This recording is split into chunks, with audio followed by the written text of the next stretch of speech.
கர்த்தரை நான் காலத்திலோ ஸ்தோத்தரிப்பேன் ஸ்தோத்தரிப்பேன்.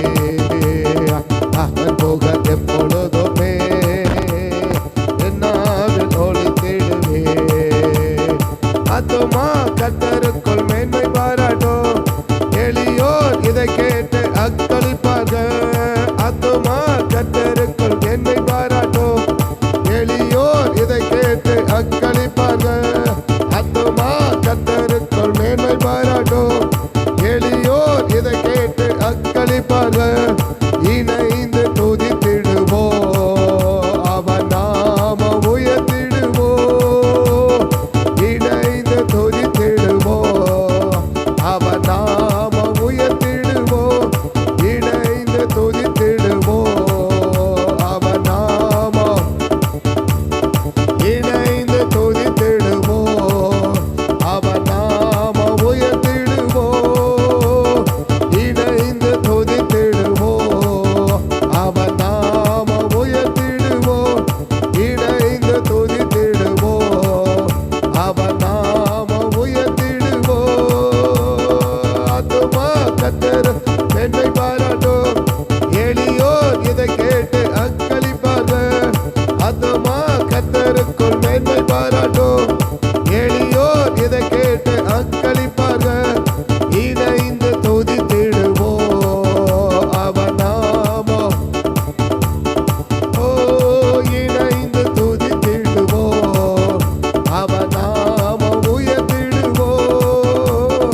இணைந்து துதித்திடுவோ, அவன் நாம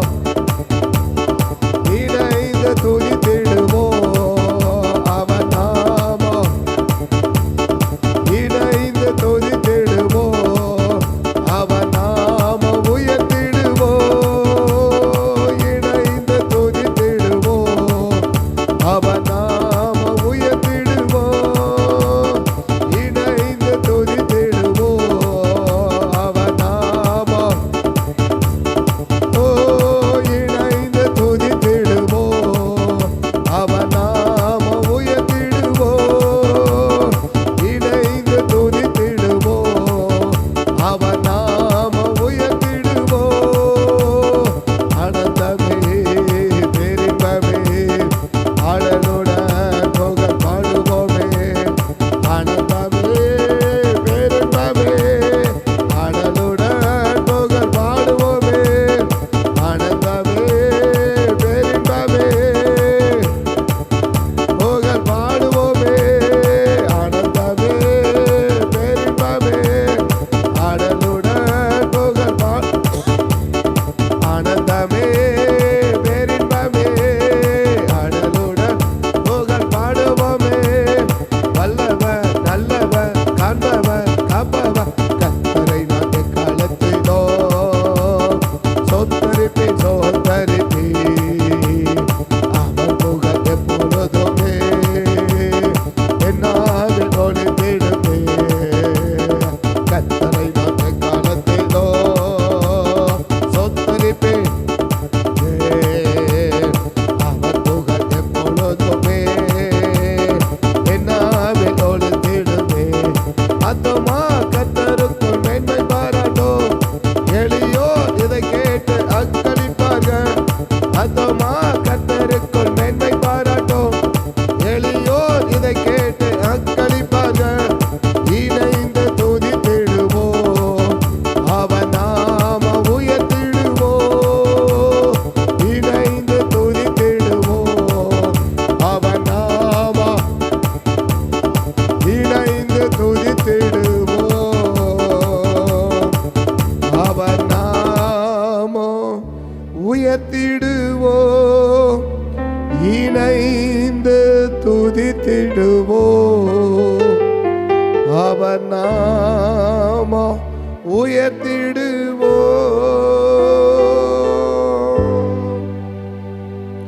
நம்ம இணையறதே அவருடைய நாமத்தை உயர்த்துவதுதான்.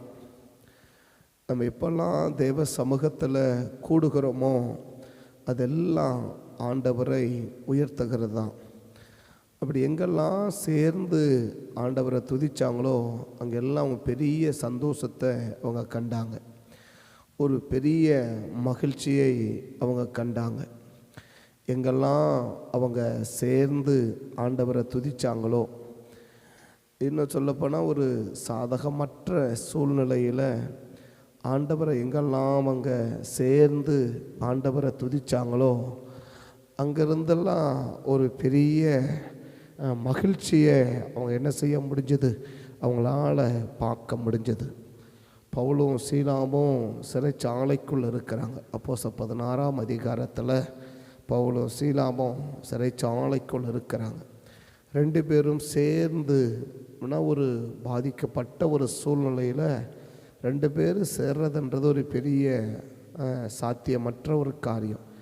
ஏன்னா ஏற்கனவே துதிச்சதுனால தான் இப்போ அவங்க பாதிக்கப்பட்டு இருக்கிறாங்க.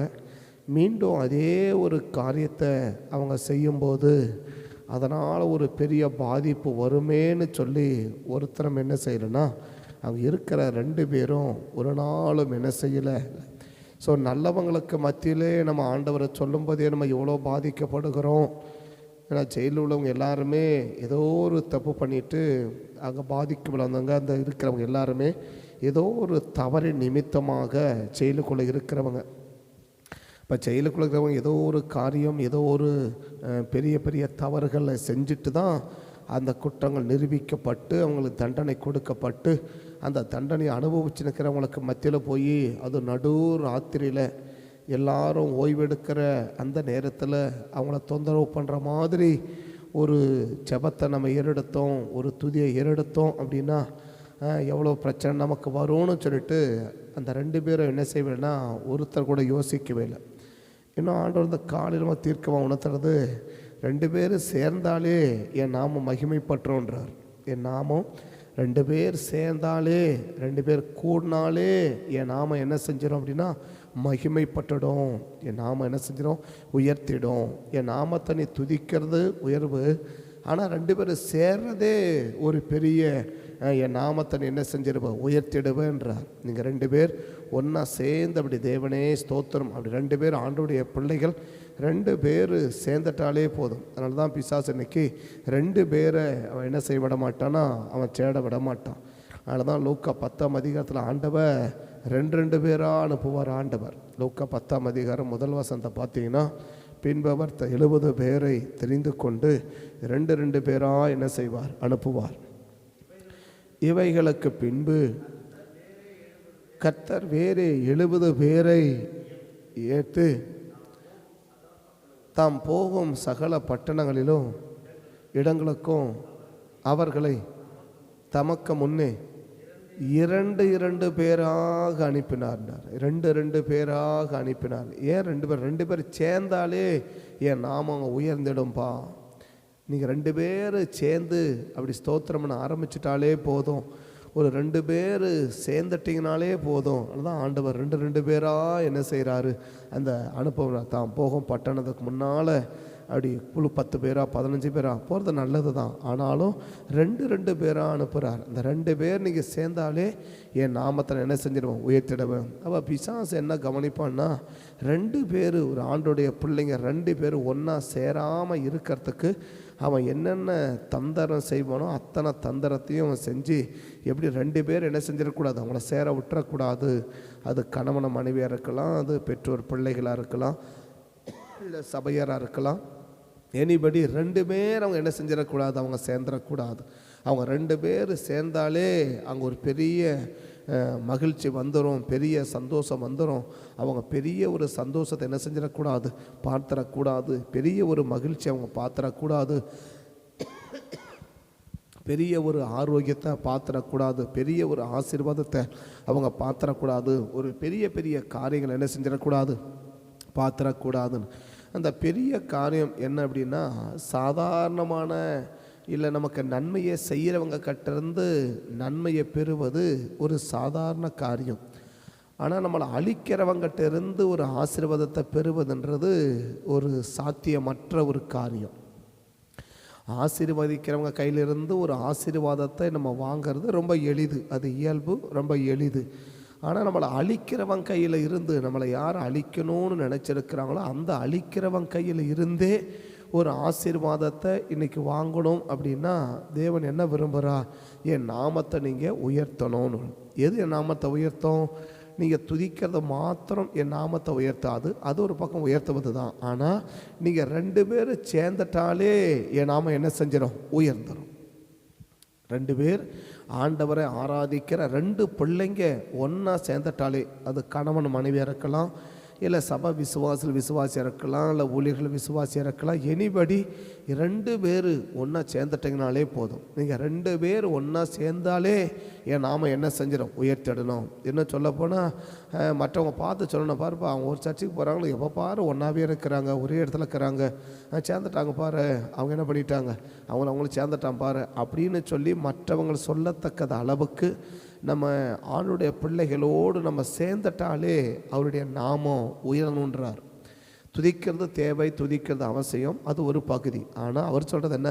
நீங்கள் 2 பேரும் சேர்ந்தாலே நாம் என்ன செஞ்சிடும்? உயர்ந்துடும். அப்போ 2 பேரை சேர விடாத அளவுக்கு சத்ரு என்னென்ன தந்திரம் பண்ணுவானோ அத்தனை விதமான தந்திரத்தையும் அவன் என்ன செய்வானா ரொம்ப ஆழமாக அதை செய்வான். அது எப்படி வேணாலும் இருக்கும், எப்படி வேணாலும் இருக்கும். அந்த காலையில் தீர்க்கமாக உணர்த்துறது. நீங்கள் 2 பேரும் சேர்ந்துட்டாலே நான் என்ன செஞ்சிருவேன்? என் நாமம் உயர்ந்துடும். என் நாமத்தை நீங்கள் உயர்த்திட்டாலே பெரிய காரியங்களை என்ன செஞ்சிருவேன்? உங்களுக்கு நான் செஞ்சிருவேன். பெரிய காரியங்களை உங்களுக்கு நான் செஞ்சிருவேன். அந்த பெரிய காரியம் என்ன அப்படின்னா, ஆசீர்வதிக்கிறவங்க கையிலிருந்து ஆசீர்வாதத்தை வாங்கிறது சாதாரண காரியம், அது எல்லாருமே இயல்பு. அவன் நல்லவங்கிட்ட என்ன செய்வான்? நன்மையை செய்வான். ஆனால் ஒரு கெட்டவங்கிட்ட இருந்து ஒரு நன்மையை வாங்கிறதுன்றது அவ்வளவு சுலபம் அல்ல. ஒரு நல்லவங்கிட்ட இருந்து ஒரு நன்மையை வாங்கிறது ரொம்ப இயல்பு, அது சாதாரணமாக நடக்கிறது. ஆனால் ஒரு கெட்டவங்கிட்ட இருந்து ஒரு நன்மையை வாங்கிறது அப்படின்றது ஒரு சாதாரண காரியமே இல்லை. ஏன்னா கெட்டவன் அப்படின்னால அவனுக்கு பேரே கெட்டவன். அந்த கெட்டவன் என்ன செய்வான் அப்படின்னா கெடுதல் தான் செய்வானே தவிர ஒருத்தர் என்ன செய்ய மாட்டான்? அவன் நன்மை செய்ய மாட்டான். அவன் கெட்டவன் அப்படின்னா அவன் கெடுதல் தான் பண்ணுவானே தவிர அவன் என்ன செய்ய மாட்டான்னா ஒரு நாளும் அவன் நன்மையை செய்ய மாட்டான். அப்போ அந்த கெடுதலை செய்கிறவங்கிட்ட இருந்து ஆண்டவர் நமக்கு நன்மையை வாங்கி கொடுப்பது தான் பெரிய காரியம். நல்லவங்கிட்ட இருந்து நன்மையை வாங்கிறது ஒரு பெரிய விஷயமே அல்ல. நம்ம நேற்றுக்கு நான் சொன்னோம், பெரியவங்க கட்டந்தே என்ன செய்ய முடியல, தெரிஞ்சவங்க கட்டந்தே ஒன்றுக்கு நம்ம வாங்க முடியல, சின்ன பையன்கிட்ட போய் எப்படி வாங்க முடியும் அப்படின்னு நம்ம நேற்றுக்கு கவனிச்சோம் இல்லையா? பெரியவங்க கட்டந்து ஆண்டவரை அறிஞ்சு ஆண்டவரை ஆஸ்வதிக்கிறவர், ஆண்டவர் கையில் நன்மையை பெற்றவங்க, ஆண்டவர் கையில் தான் ஆஸ்வாதத்தை பெற்றவங்க கையிலேருந்து என்ன செய்ய முடியல. இன்றைக்கி ஒன்று வாங்கிறதுனாக்க ரொம்ப முடியாத காரியமாக இருக்குது. அப்படி இருக்கும்போது ஒரு சின்ன பையன் கையிலேருந்து வாங்கிறது அவ்வளோ சாத்தியமே இல்லை அப்படின்னு நம்ம நேர்த்தி கவனிச்சோம். பட் இன்றைக்கி என்ன கவனிக்கிறோம் அப்படின்னா, நல்லவங்கிட்டேருந்து நன்மையை வாங்கிறது ரொம்ப இயல்பு, அது சாதாரணமாக நடக்கும். அவன் ரொம்ப நல்லவன்பா, எல்லாருக்கும் நல்லதை செய்வான், எல்லாருக்கும் நல்லதை செய்வான், எல்லாருக்கும் நல்லதை செய்வான். அவன் நல்லவனாக இருக்கிறதுனால அவன் என்ன செய்கிறான்? நல்லதை செய்கிறான். ஆனால் இங்கே என்ன சொன்னால், ஒரு கெட்டவங்கிட்டிருந்து ஒரு நன்மையை வாங்கிறது அவ்வளோ சாதாரண காரியமே கிடையாது. நல்லவங்கிட்டேருந்து நல்ல காரியத்தை வாங்கிறது இயல்பு. ஆனால் ஒரு கெட்டவங்கிட்ட இருந்து ஒரு நல்ல காரியத்தை வாங்கிறது அவ்வளோ சாதாரண காரியமே கிடையாது. அதுதான் பெரிய காரியம்ன்றான். அந்த பெரிய காரியத்தை நான் உங்களுக்கு செய்யணும்னா நீங்கள் இணையணும். நீங்கள் என்ன செய்யணும்? இணைஞ்சிடணும். கெட்டவங்கிட்டிருந்தே உனக்கு என்ன வரணும்? ஒரு நன்மை வரணும். அப்படின்னா கெட்டவங்கிட்டிருந்தே உங்களுக்கு ஒரு நன்மை வரணும் அப்படின்னா நீங்கள் என்ன செஞ்சிடணும்? இணைஞ்சிடணுன்றார். நீங்கள் இணைஞ்சிங்கன்னா தான் நான் என்ன செய்ய முடியும்?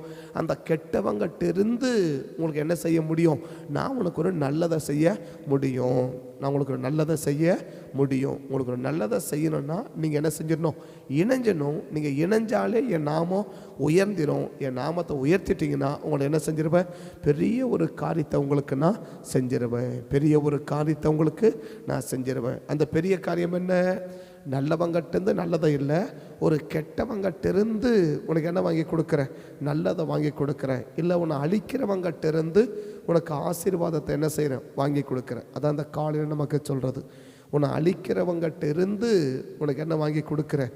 உனக்கு ஆசீர்வாதத்தை வாங்கி கொடுக்குறேன். உன்னை ஆசீர்வதிக்கிறவன் கையிலேருந்து உன்னை ஆசீர்வாதத்தை வாங்கி கொடுக்கறது ஒரு இயல்பான காரியம், ஒரு சாதாரண காரியம். பட் அந்த ஒரு சாதாரணமான காரியத்தை உனக்கு நான் செய்யாமல் ஒரு பெரிய காரியத்தை செய்கிறேன். அந்த பெரிய காரியம் என்ன? உன்னை அழிக்கிறவன் கையிலிருந்து, யார் உன்னை அழிக்க தேடுறானோ, யார் உன்னை அழிக்கணும்னு முடிவெடுத்திருக்கிறானோ, யார் உன்னை அழிக்கணும்னு திட்டமிட்டிருக்கிறானோ, யார் உனக்கு ஒரு கெடுதலை பண்ணணும்னு நினச்சிருக்கிறானோ, அவன் கையில் இருந்து உனக்கு நான் என்ன வாங்கி கொடுக்க விரும்புகிறேன்னா, ஒரு பெரிய ஆசீர்வாதத்தை நான் வாங்கி கொடுக்குறேன். அதான் காலையில் கர்த்தர் நமக்கு தீர்க்கமாக சொல்கிறது.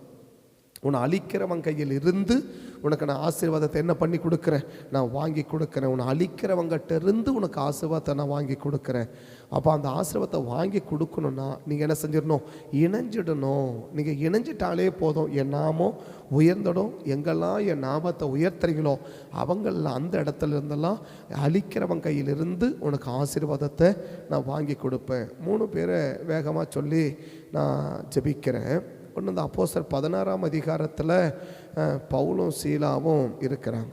இந்த பவுலும் சீலாவையும் அந்த சிறைச்சாலை அதிகாரி ஏற்கனவே அநேக அடி அடித்தவன், ஏற்கனவே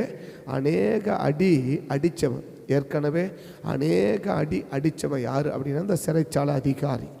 இந்த அநேக அடி அடித்தவன் கையில் இருந்து தான் அவன் வீட்டுக்குள்ளே கொண்டு போய் அந்த காயங்களை அவன் கட்டி, அப்படின்னு நம்ம என்ன செய்கிறோம், நம்ம வாசிக்கிறோம். காயங்களை அவன் கட்டி அவனுக்கு என்ன செய்கிறாங்க, அவனுக்கு சாப்பாடை கொடுத்து அவனை பெரிய ஒரு ஆசீர்வாதத்துக்கு நேராக என்ன செய்கிறாங்கன்னா அவனை நடத்துகிறாங்க. ஒரு பெரிய மேலும் ராத்திரியில் அந்நேரத்திலே தானே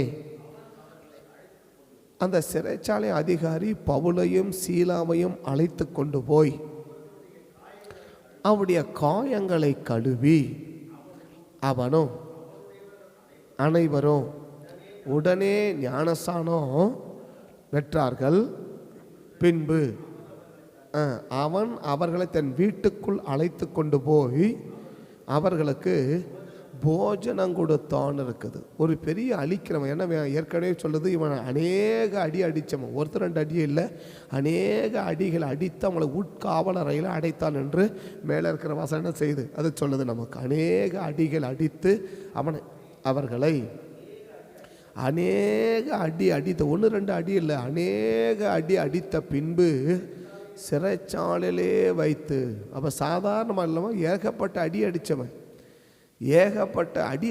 ஏன்னா சிறைச்சாலைக்கிறவங்களுக்கு ஈவிரக்கமே இல்லாமல் அடிப்பாங்க. அந்த அளவுக்கு பயங்கரமாக கொடூரமான ஒரு தாக்குதல், ரொம்ப ஒரு கொடூரமான மனுஷனாக இருந்தவன் கையிலிருந்து இப்போ ஆண்டவர் அவங்களுக்கு என்ன வாங்கி கொடுக்குறாருன்னா ஒரு பெரிய ஆசீர்வாதத்தை அவங்களுக்கு வாங்கி கொடுக்குறார். இந்த பெரிய ஆசீர்வாதத்தை வாங்கிறதுக்கு நீங்கள் என்னப்பா செஞ்சீங்க, அழிக்கிறவங்கிட்டேருந்து ஒரு பெரிய ஆசீர்வாதத்தை வாங்க நீங்கள் என்னப்பா செஞ்சீங்க அப்படின்னு கேட்டால் அவங்க ஒன்று சொல்லுவாங்க, நாங்கள் 2 பேரும் சேர்ந்து, அவ்வளோதான். பவுலும் சீலாவும் சேர்ந்து அவங்க 2 பேரும் தேவனை இணைந்து அவனை என்ன செய்கிறாங்க, அவங்கள துதிக்கிறாங்க. அப்போ ஆண்டோடைய பிள்ளைங்க 2 பேர் ஒன்றா சேர்ந்துட்டாலே போதுங்க, 2 பேர் ஒன்றா சேர்ந்துட்டாலே போதும். ஆனால் இன்றைக்கி பிசாசு அந்த 2 பேரை தான் சேர விடாமல் என்ன செய்கிறான்னா ஒரு பயங்கரமான பிரச்சனையை உருவாக்கி, ஒரு பிரிவுகளை உருவாக்கி அவங்கள சேர விடாத அளவுக்கு அவன் என்ன செய்கிறான் அப்படின்னா அவன் ஒரு பயங்கரமான தந்திரமான காரியத்தை அவன் என்ன செய்ய முடியுது, அவன் செய்கிறத நம்மளால் என்ன செய்ய முடியுதுன்னா நம்மளால் பார்க்க முடியுது. ஒரு பயங்கரமான காரியம், என்ன காரியம் செய்ய விரும்புகிறான், 2 பேர் என்ன செஞ்சிடக்கூடாது, நீங்கள் சேர்ந்துடக்கூடாது, 2 பேர் நீங்கள் என்ன பண்ணிடக்கூடாது, இணைஞ்சிடக்கூடாது, 2 பேர் என்ன பண்ணிடக்கூடாது, நீங்கள் சேர்ந்துடக்கூடாது. நீங்கள் 2 பேரை சேர்ந்துட்டாலே எனக்கு ஒரு பெரிய ஆபத்து வந்துடும். அதனால் என்ன செய்யக்கூடாது, நீங்கள் 2 பேர் நீங்கள் சேர்ந்துடக்கூடாது அப்படின்றதில் அவன் ரொம்ப கவனமாக இருக்கிறான். இயேசுவே அந்த தேவன் என்ன செய்ய விரும்புகிறார், 2 பேர் என்ன செஞ்சிடக்கூடாது, அவங்க சேர்ந்துடக்கூடாது, 2 பேர் அவங்க சேர்ந்துடக்கூடாது. 2 பேர் சேர்ந்துட்டாலே எனக்கு ஒரு பெரிய ஆபத்து என்ன செஞ்சிடும், எனக்கு ஒரு பெரிய ஆபத்து வந்துரும்ன்றதில் அவன் கவனமாக என்ன செய்கிறான், அவன் கவனமாக இருக்கிறான். அப்போ அந்த 2 பேர் இன்றைக்கி நம்ம ஒன்றா சேர்ந்துடக்கூடாது, நம்ம கவனமாக இருக்கும்போது இப்போ நாம் எப்படி இருக்கணும்னா எந்த அளவுக்கு நம்ம ஒன்றா சேர முடியுமோ அந்த அளவுக்கு நாம் என்ன செஞ்சிடணும் அப்படின்னா நம்ம ஒன்றா சேர்ந்துடணும். ஏன்னா இந்த பவுலும் சீலமும் ஒன்றா சேர்ந்ததுனால எவ்வளோ பெரிய நன்மையை அவங்க பெற்றாங்க பாருங்கள், எவ்வளோ பெரிய ஆசீர்வாதத்தை அவங்க பெற்றாங்க பாருங்கள், எவ்வளோ பெரிய மேன்மையை அவங்க பெற்றாங்க பாருங்கள், எவ்வளோ பெரிய நன்மையை அவங்க பெற்றாங்க பாருங்கள். அந்த நன்மையை இன்றைக்கி நம்ம பெறணும் அப்படின்னு சொன்னால் இன்றைக்கி தேவன் விரும்புகிறா 2 பேரும் இணையணும்னு விரும்புகிறார், 2 பேரும் இணையணும்னு என்ன செய்கிறார், ஆண்டவர் விரும்புகிறார்.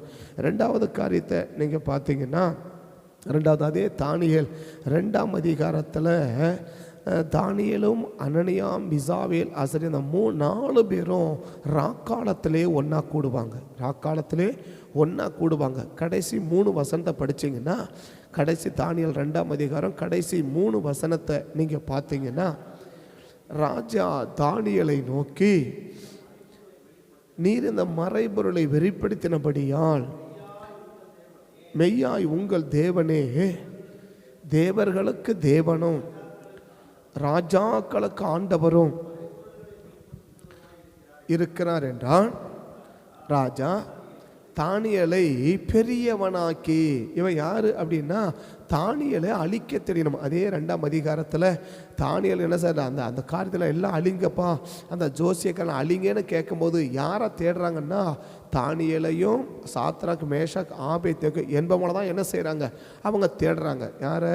இவங்களை அழிச்சிருங்க, இந்த ஜோசியக்காரெல்லாம் அழிங்க அப்படின்னு சொன்ன போது உடனே அங்கே எவ்வளோ பேர் இருக்கிறாங்க, அவங்களையெல்லாம் அவங்க அழிக்கிறதுக்கு தேடல. யாரை தான் அவங்க தேடுறாங்க அழிக்கிறதுக்கு அப்படின்னா, இந்த 3 பேர் தான் என்ன செய்ய விரும்புகிறாங்க, அழிக்கிறதுக்கு ரொம்ப ஆவலாக என்ன செய்கிறாங்க, தேடுறாங்க. 13ஆம் வசனத்தை பார்த்தீங்கன்னா, இது நிமித்தம் 2:13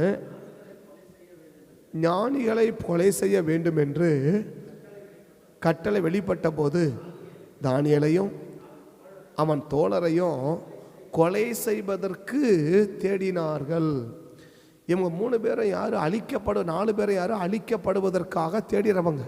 இந்த 4 பேரையும் அழிக்கணும் என்பது ராஜாவுடைய திட்டம், ராஜாவுடைய சித்தம். இன்னும் சொல்லப்போனால் பிசாசுடைய ஆழமான தந்திரம். என்னது? இந்த 4 பேர் என்ன செய்யவே கூடாது, இருக்கக்கூடாது, அழிச்சிடணும். ஆனால் அப்படி அழிக்கிறதுக்கு தேடினோம்னா தான் பைபிள் சொல்றது, கீழே ராஜா தானியேலை பெரியவனாக்கி. அப்போ அழிக்கிறவன் கையிலிருந்து ஒரு ஆசீர்வாதத்தை ஆண்டவன் என்ன செய்ய விரும்புகிறார்னா தானியேலுக்கு வாங்கி கொடுக்க விரும்புகிறார். அழிக்கிறவன் கையிலிருந்து ஒரு ஆசீர்வாதம். தொடர்ந்து அதை படிச்சுன்னா, தானியேல் ராஜா அவனை பெரியவனாக்கி, பெரியவனாக்கி அநேக சிறந்த வெகுமதிகளை கொடுத்து அவனை பாபிலோன் மாகாணம் முழுவதும் அதிபதியாகவும் பாபிலோனில் உள்ள சகல ஞானிகளின் மேலும் நியமித்தான். தானியேல் ராஜாவை வேண்டிக் கொண்டதின் பேரில் அவன் சேத்ராக் மேஷாக் ஆபேத்நேகோ என்பவர்களையும் மாபோலின் விசாரணைக்காரனுக்காக என்ன செய்கிறார், ஏற்படுத்தினான். அப்போ அழிக்கிறவங்கிட்டே தேவன் எப்படி ஆஸ்வத்தை வாங்க முடிஞ்சிச்சு அப்படின்னு கேட்டிங்கன்னா, கீழே 17ஆவது வசனத்தை பார்த்தீங்கன்னா, 2:17 பார்த்தீங்கன்னா, பின்பு தானியேல் தன் வீட்டுக்கு போய் தானும் தன் தோழரும் ஞானிகளோடு அழிக்காதபடிக்கு தேவ சமூகத்தில் இணைஞ்சாங்க. அவ்வளோதான், 4 பேர் இணைஞ்சாங்க, அவ்வளோதான்.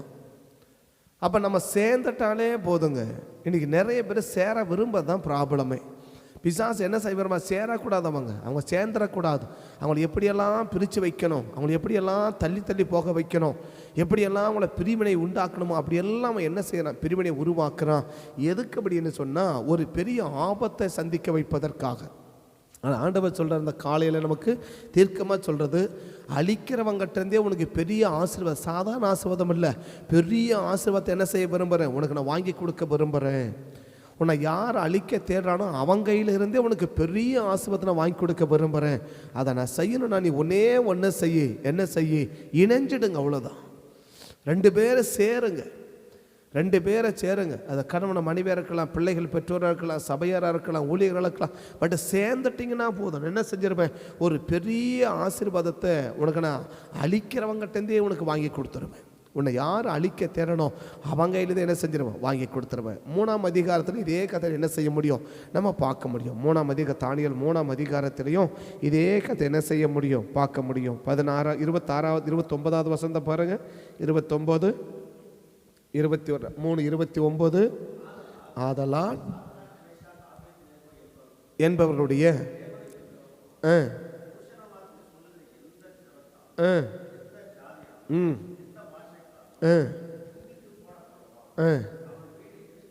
ஆக்கப்படும். பட்டது என்றான். தேவர்கள் வேலை பூமியில இல்லை அப்படின்னு சொல்லிட்டு அதோட முடிக்காம கடைசி வசனம், பின்பு ராஜா சாத்ராக் மேஷாக் ஆபேத் நேகோ என்பவர்களை பாபிலோன் தேசத்திலே உயர்த்தினான். யார் இந்த பாபிலோன் தேசத்தில் உயர்த்தினவன் யாரு?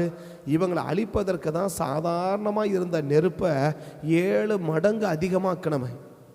இவன் அழிச்சே தீரவன், இருக்கவே கூடாது, இந்த 3 பேரும் இருக்கவே கூடாது, இந்த 3 பேர் இருந்துடவே கூடாது அப்படின்னு இந்த 3 பேரை அழிப்பதற்காகவே சாதாரணமாக எரிஞ்ச நெருப்பை 7 மடங்கு அதிகமாக்கி, அதிகமான நெருப்பை தூக்கிட்டு கொண்டு போய் போட்டவன் என்ன ஆகி போச்சு?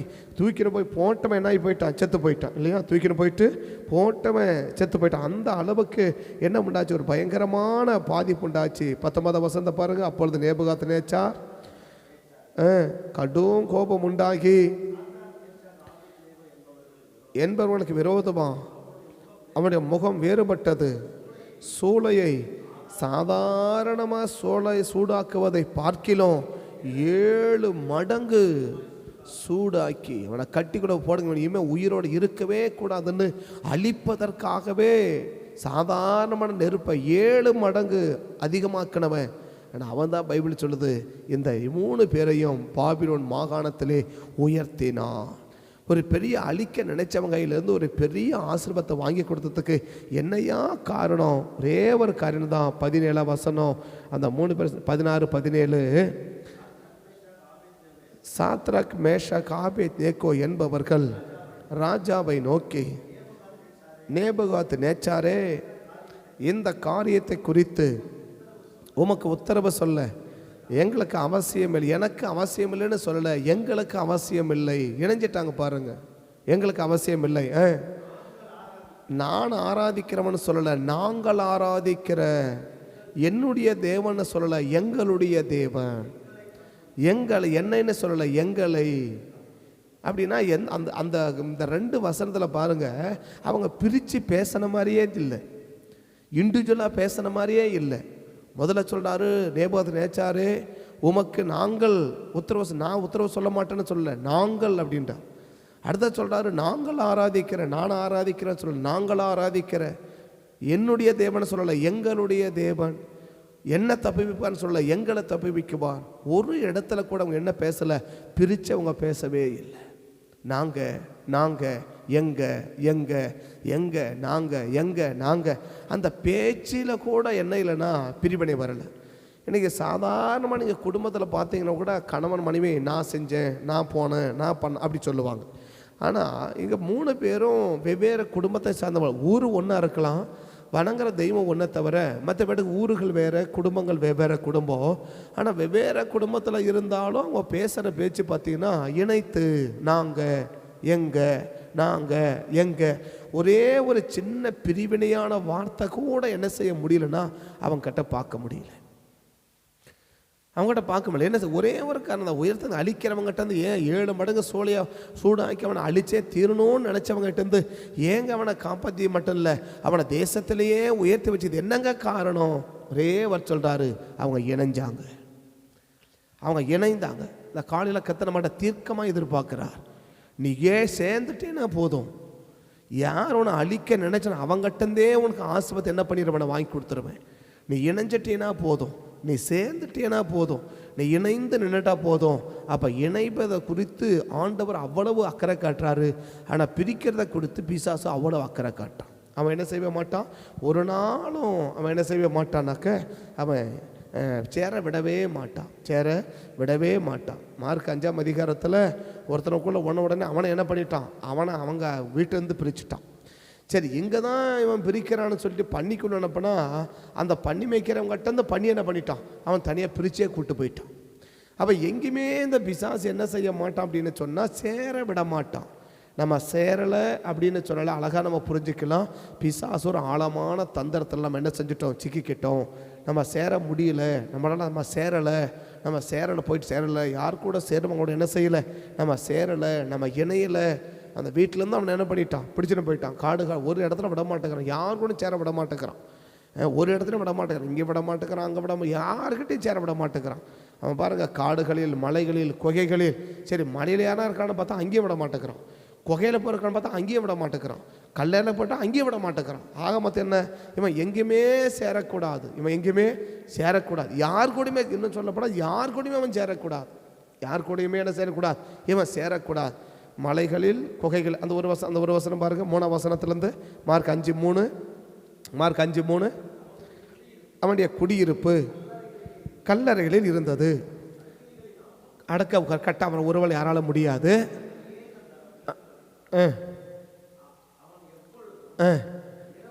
இரவும் பகலும் மலைகள், கல்லறைகள், குகை. மலைகள், கல்லறை அப்படின்றார் இல்லையா, மலைகள், கல்லறைன்றார். அப்போ ஒன்று மலையில் விட்டால் கூட பரவாயில்ல, அங்கேயும் விட மாட்டேங்கிறான், இல்லை கல்லறையில் விட்டால் கூட பரவாயில்ல, அங்கேயும் விட மாட்டேங்கிறான். ஆக மொத்தம் என்ன, எங்கேயும் இருந்துட்டு யார் கூட சேர்ந்துடக்கூடாது. அதான் அவன் இருந்த இடத்த நான் சொல்கிறேன். அவன் அந்த இருந்த இடத்துக்காக மட்டும், ஒன்று குடும்பத்தோடையும் விட மாட்டேங்கிறான், இல்லை கல்லறையோட கூட என்ன செய்ய மாட்டேங்கிறான், விட மாட்டேங்கிறான், இல்லை மலையில் கூட என்ன செய்ய விட மாட்டேங்கிறான். சில நேரங்கள் இங்கேருந்து அங்கே கூட்டு போகிறான், அங்கேருந்து இங்கே. ஆக மொத்தம் என்ன, சேரக்கூடாது, அவ்வளோதான். அவன் என்ன செய்யக்கூடாது, சேர்ந்துடக்கூடாது. நம்ம சேர்ந்துடக்கூடாது என்பதில் பிசாசு ரொம்ப கவனமாக இருக்கிறான். சில நேரையில் அவன் மலை, சில நேரங்களில் அவன் கல்லறை இல்லையா. அப்போ வீட்லேயும் இருக்கப்படலை, மலையிலையும் நிரந்தரமாக இருக்கப்படலை, கல்லறையிலையும் நிரந்தரமாக இருக்கப்படலை. அவனை எங்கேயுமே சேர விட மாட்டேங்கிறான். அதான் இன்றைக்கி சொல்கிறது. ஒன்றுமே வீட்லையானா சேரணும், அங்கேயும் சேர விட மாட்டேங்கிறான், இல்லை கல்லறைனா சேரணும், அங்கேயும் சேர விட மாட்டேங்கிறான், இல்லை மலையில் என்ன சேரணும், அங்கேயும் சேர விடும். மலையை விட்டு பிரிக்கிறான், கல்லறை விட்டு பிரிக்கிறான், குடும்பத்தை விட்டு பிரிக்கிறான். ஆக மொத்தம் என்ன, நீ யார் கூடயுமே சேரக்கூடாது, யார் கூடமே சேரக்கூடாது என்பதில் கவனமாக இருக்கிறான். சரி, இங்கே தான் அப்படி இருக்கிறான், அங்கே அண்ணாடு போட்டு இவனோடு போன உடனே அண்ணாடு போய் கேட்குது, நாங்கள் பண்ணிக்குள்ளே போகிறோம். சரி போ அப்படின்னு சொன்னால், அந்த பண்ணி மேய்க்கிறவங்க கட்டந்தே என்ன பண்ணிடுச்சு, அந்த பண்டிகையில் பூரா பிரிச்சுடுச்சு, பிரித்து கொண்டு போய் சேர்த்து அழிச்சிடுச்சு. அப்போ பிரிக்கிறதே எதுக்கு, அழிக்கிறதுக்காக தான் அவன் பிரிக்கிறான். ஆண்டவர் ஆசீர்வதிக்கிறதுக்காக சேர்க்கிறார். அழிக்கிறதுக்காக, அழிவை சந்திப்பதற்காக பிரிய போறியா, ஆசீர்வதிக்கப்படுவதற்காக சேர போறியான்றதை நீங்கள் தான் முடிவு பண்ணணும். அழிக்கப்படுவதற்காக பிரிய போறியா, அழிக்கப்படுவதற்காக பிரிய போறியா. இவனை பாருங்க, சுகத்தை அழிச்சான், பலத்தை அழிச்சான், ஆரோக்கியத்தை அழிச்சான், எல்லாத்தையும் அழிச்சிட்டான். சரி, இங்கே தான் அப்படி இருக்கிறான்னு பன்னிக்குள்ளே போனால் அங்கேயே என்ன பண்ணிட்டான், 2000 பன்னிகளையும் போயிட்டு அழிச்சு போட்டான். அப்போ அவன் பிரிக்கிறதே எதுக்கு அப்படின்னா, அழிப்பதற்காக தான். ஆண்டவர் சேர்க்க சொல்கிறது எதுக்குன்னா, ஆசீர்வதிப்பதற்காக தான். சேர்ந்து ஆசீர்வாதத்தை பெற போகிறோமா, பிரிந்து அழிவை சந்திக்க போகிறோமான்றதை நம்ம தான் முடிவெடுக்கணும். நம்ம சேர்ந்துட்டாலே கர்த்தருடைய நாம என்ன செஞ்சிடும், உயர்ந்திரும். அந்த உயர்ந்துட்டாலே அழிக்கிறவன் கையிலிருந்து உனக்கு ஆசீர்வாதத்தை நான் வாங்கி கொடுப்பேன். இது வரைக்கும் சேராதவன் சீசர்களுடைய இயேசுன்னு வந்து சேர்ந்தான் பாருங்க, அந்த இடத்துல இருந்து தான் அவனுக்கு என்ன கிடைச்சிச்சு, அந்த மார்க் 5ஆம் அதிகாரத்தில் ஆசீர்வாதம் அவனுக்கு கிடைச்சிது, அவனுக்கு ஆசீர்வாதம் கிடைச்சிச்சு. அப்போ ஆசீர்வதிக்கப்படணும்னா நம்ம இணையனோன்னு தேவன் என்ன செய்கிறார், விரும்புகிறார். கண்கள் மூடி கர்த்தரை நோக்கி பார்ப்போமா, கண்கள் மூடி கர்த்தரை நோக்கி பார்ப்போமா. இணைந்து துதித்திடுவோ, அவர் நாமம் உயர்த்திடுவோ, இணைந்து துதித்திடுவோ, அவர் நாமம் உயர்த்திடுவோ. நம்ம இணைஞ்சிட்டாலே கர்த்தருடைய நாமம் உயர்ந்துரும். நம்ம இணைஞ்சிட்டாலே கர்த்தருடைய நாமம் உயர்ந்திடும். ஆனால் இணையக்கூடாதுன்றதில் பிசாசு ரொம்ப கவனமாக இருக்கிறான், ரொம்ப கவனமாக இருக்கிறான். பட் நம்ம இணைஞ்சிட்டா பெரிய ஆசீர்வாதம். எது பெரிய ஆசீர்வாதம்? ஆசீர்வதிக்கிறவன் கையிலிருந்து ஆசீர்வாதத்தை வாங்கிறது சாதாரண காரியம். ஆனால் அழிக்கிறவன் கையிலிருந்து ஆசீர்வாதத்தை வாங்கிறது தான் பெரிய காரியம். அழிக்கிறவன் கையில் இருந்தே உனக்கு ஆசீர்வாதத்தை நான் வாங்கி கொடுக்க விரும்புகிறேன். அழிக்கிறவன் கையிலேருந்து ஆசீர்வாதத்தை உனக்கு வாங்கி கொடுக்க விரும்புகிறேன். அதை செய்யணுன்னா சேர்ந்துடுங்க, குடும்பமாக சேர்ந்துடுங்க, சபையாக சேர்ந்துடுங்க. நீங்கள் சேர்ந்துட்டாலே போதும், அழிக்கிறவன் கையிலேருந்து உனக்கு ஆசீர்வாதத்தை வாங்கி கொடுத்துருவேன். பரிசுத்த பிதாவே, இந்த காலை வேளையில் அர்ப்பணிக்கிறோம். ஒருவேளை கடந்த நாட்களில் நாங்கள் இணையாமல் போனது தான் எங்கள் ஆசீர்வாத இழப்புகள் என்ன, இந்த காலையில் அர்ப்பணிக்கிறோம். நாங்கள் இணைந்து குடும்பமாக, சபையாக, தேவனோடு, தேவ ஜனங்களோடும், குடும்பத்தோடும் நாங்கள் இணைந்து செயல்படுவோம். நாங்கள் இணைந்து நிற்குவோம், நாங்கள் சேர்ந்து செயல்படுவோம்ப்பா. நாங்கள் சேர்ந்து செயல்படுவோம், இண்டிவிஜுவலாக செயல்பட மாட்டோம். தன்னிச்சையான ஒரு செயல்பாடு இருக்காது, நாங்கள் சேர்ந்து செயல்படுவோம். எங்களை ஆசீர்வதிங்கப்பான்னு கேட்குற ஒவ்வொரு பிள்ளைகளும் எந்த இடத்துல அந்த அழிவை சந்திக்க போகிறாங்களோ அந்த இடத்துலேருந்தே ஒரு பெரிய ஆசீர்வாதத்தை என் தேவனாகிய கர்த்தர் ஆண்டவர் தானியலுக்கு வாங்கி கொடுத்தீங்க, அனனியா மிசாவில் அசரியாவுக்கு வாங்கி கொடுத்தீங்க. ஆண்டவரே துதிக்கிறமையா பவுலுக்கும் சீலாவுக்கும் வாங்கி கொடுத்தீங்க. அப்படிப்பட்ட ஆசீர்வாதத்தை எங்களுக்கும் வாங்கி கொடுங்கப்பான்னு சொல்லி இப்படி சமூகத்தில் அர்ப்பணிக்கிறோம், இப்படி சமூகத்தை ஆசீர்வதிக்கிறோம். அப்படி இணைந்து நாங்கள் செயல்படுவோம், குடும்பமாக நாங்கள் இணைஞ்சு செயல்படுவோம், சபையாக நாங்கள் இணைஞ்சு செயல்படுவோம், ஊழியர்காரர்களோடு கூட நாங்கள் இணைந்து செயல்படுவோம். எங்களை நம்பி ஆசீர்வதிங்கன்னு கேட்குற ஒவ்வொரு பிள்ளைகளுக்கும் இந்த காலை வழியில் கர்த்தர் நீங்கள் யார் இவங்களை அழிக்க நினைக்கிறவங்க அவங்கக்கிட்டேருந்தே ஒரு பெரிய ஆசீர்வாதத்தை உங்களுக்கு வாங்கி கொடுங்கப்பான்னு சொல்லி தேவ கரத்தில் ஒப்பு கொடுத்து உம்மை நோக்கி நாங்கள் பார்க்கிறோம். நடத்தும், ஆளுகை செய்யும், ஆசீர்வதியும் கரத்தில் ஒப்பு கொடுக்குறோம். ஆண்டவரை குறைகளை குற்றங்களை மன்னிங்க. இன்னும் நாங்கள் நிறுத்திய சமயம் கிருபை காத்தோல இந்த நாள் முழுவதையும் நீர் பொறுப்படுத்து எங்களை அழிக்க நினைக்கிறவங்க கையிலிருந்து ஒரு பெரிய ஆசீர்வாதங்களை எங்களுக்கு வாங்கி கொடுத்து, சபையாருக்கு வாங்கி கொடுத்து, ரட்சிக்கப்பட்ட ஒவ்வொரு தேவ ஜனங்களுக்கு வாங்கி கொடுத்து நீர் ஆசீர்வதிக்க வேண்டுமா நாங்கள் ஜெபிக்கிறோம். அப்படியே நீ செய்வதற்காக உமக்கு கோடி ஸ்தோத்திரம். தகையில் கூப்பிடுறோம், காத்துக்கொள்ளுங்க, குறைகளை குற்றங்களை மன்னிங்க. இன்னும் நிறுத்திய சமயத்தை கிருபை காத்துக்கொள்ளுங்க. கரை மட்டும் கூட இருக்கட்டும். சகல துதிக்கன மகிமை எல்லாம் ஒருவருக்கு செலுத்தி மை உயர்த்தி நல்லா தாழ்த்தி வலிமைக்கு ஜெபிக்கிறோம். ஜெபம் கேள ஜீவனுள்ள நல்ல பிதாவே, ஆமே. என் ஆத்துமாவை கர்த்தரே ஸ்தோத்திரி, முழுமே பரிசுத்த நாமத்தை ஸ்தோத்திரி. என் ஆத்துமாவை கர்த்தரே ஸ்தோத்திரி. கர்த்தர் செய்த சகல உபகாரங்களை மறவாதே. ஆமே, ஆமே. கர்த்தர் ஆசீர்வதிப்பார். ஸ்தோத்திரம், ஸ்தோத்திரம்.